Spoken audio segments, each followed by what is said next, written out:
여러분, 혹시 이런 생각해 보신 적 있으신가요? 월급은 꼬박꼬박 들어오는데 통장은 왜 늘 텅 비어 있는지, 아니면 어디서 들은 투자 정보로 한껏 기대에 부풀었다가 순식간에 원금을 잃고 좌절했던 경험은요? 아마 대부분의 분들이 고개를 끄덕이실 거예요. 왜 그럴까요?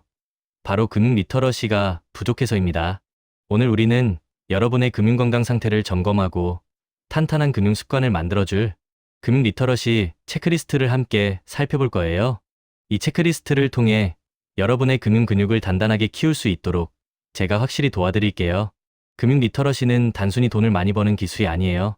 돈의 흐름을 이해하고 현명하게 관리하며 미래를 위한 투자를 계획하는 능력이죠. 마치 몸이 건강해야 에너지를 내듯 금융도 건강해야 진정한 자유를 누릴 수 있습니다. 자, 그럼 첫 번째 질문부터 시작해 볼까요? 질문 1. 나의 한 달 수입과 지출 내역을 정확히 알고 있나요? 여러분, 솔직히 대답해 주세요. 지난달 카드값, 통장에서 빠져나간 내역들 정확히 다 기억하시나요? 많은 분들이 대충 알지라고 생각하시겠지만 대충 아는 것과 정확히 아는 것은 엄청난 차이가 있어요. 가계부를 쓰든 앱을 활용하든 매달 나의 돈이 어디에서 와서 어디로 흘러가는지 명확하게 파악하는 것이 금융 리터러시의 가장 기본적인 시작입니다. 내가 어디에 얼마나 쓰고 있는지 알아야 불필요한 지출을 줄이고 저축과 투자를 위한 종잣돈을 마련할 수 있겠죠? 이 과정이 바로 여러분의 금융기초 체력을 다지는 일입니다. 이걸 해내면 이미 절반은 성공한 거예요. 질문 2. 비상 자금은 충분히 마련되어 있나요? 갑작스러운 사고, 실직, 질병, 우리 삶에는 예측 불가능한 일들이 언제든 일어날 수 있습니다. 이때를 대비해서 비상 자금을 마련해두는 것은 선택이 아닌 필수예요. 보통 전문가들은 3개월에서 6개월치 생활비를 비상 자금으로 준비하라고 조언합니다.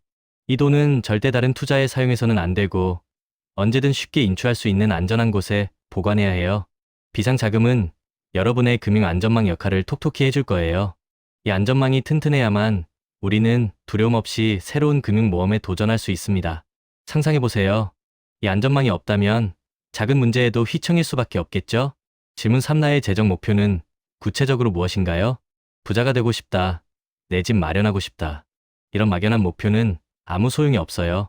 언제까지 얼마만큼이라는 구체적인 숫자가 붙어야만 진짜 목표가 됩니다. 예를 들어 5년 안에 3억 원을 모아 내 집 마련의 종잣돈을 만들겠다와 같이 말이죠. 구체적인 목표가 있으면 그 목표를 달성하기 위한 액션 플랜을 세울 수 있습니다. 월별 저축액, 투자 방법, 예상 수익률 등을 계산하며 차근차근 계획을 실행해 나갈 수 있죠. 목표가 명확하면 중간에 어려움이 닥쳐도 흔들리지 않고 나아갈 수 있는 금융 나침반이 되어줄 겁니다. 여러분의 금융 항해를 위한 나침반, 지금 당장 만들어 보세요. 질문 4. 기본적인 금융상품에 대해 이해하고 있나요? 예금, 적금, 펀드, 주식, 채권, 보험. 이 단어들이 마냥 어렵게만 느껴지시나요? 그렇다면 지금부터라도 관심을 가져야 합니다. 각 상품이 어떤 특징을 가지고 있고 어떤 위험과 수익률을 동반하는지 최소한의 지식은 갖춰야 해요. 복잡한 계산이나 전문 용어를 모두 알 필요는 없습니다. 중요한 건 내가 어떤 금융 도구들을 활용할 수 있는지 큰 그림을 이해하는 거예요. 마치 목수가 망치, 톱, 드릴의 용도를 아는 것처럼요. 이 도구들을 잘 알아야 자신에게 맞는 금융 포트폴리오를 구성하고 현명한 투자를 할 수 있습니다. 하나씩 알아가는 재미도 쏠쏠할 거예요. 질문 5. 투자의 위험성과 수익률을 이해하고 분산 투자를 실천하고 있나요? 하이, 리스크 하이, 리턴이라는 말을 들어보셨을 거예요. 높은 수익을 기대하면 그만큼 큰 위험을 감수해야 한다는 뜻이죠. 하지만 많은 사람들이 위험은 간과한 채 높은 수익률만 줬다가 큰 손실을 보기도 합니다. 투자는 항상 위험을 동반한다는 사실을 인정하고 자신에게 맞는 위험 감수 수준을 파악하는 것이 중요해요. 그리고 한 바구니에 모든 달걀을 담지 말라는 말처럼 분산 투자를 통해 위험을 여러 곳으로 나누는 지혜가 필요합니다.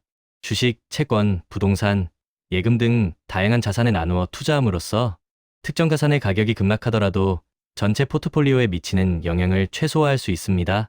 이것이 바로 여러분의 금융 갑오디자 금융 방패가 되어줄 겁니다.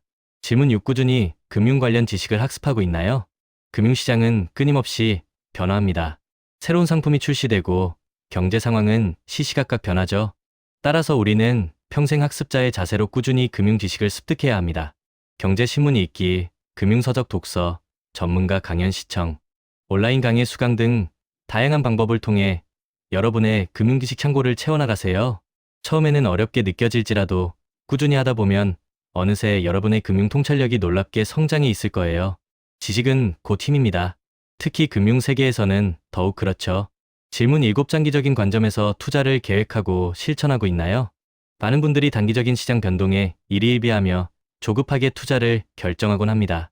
하지만 진정한 부자들은 시간을 자신의 가장 강력한 무기로 삼습니다.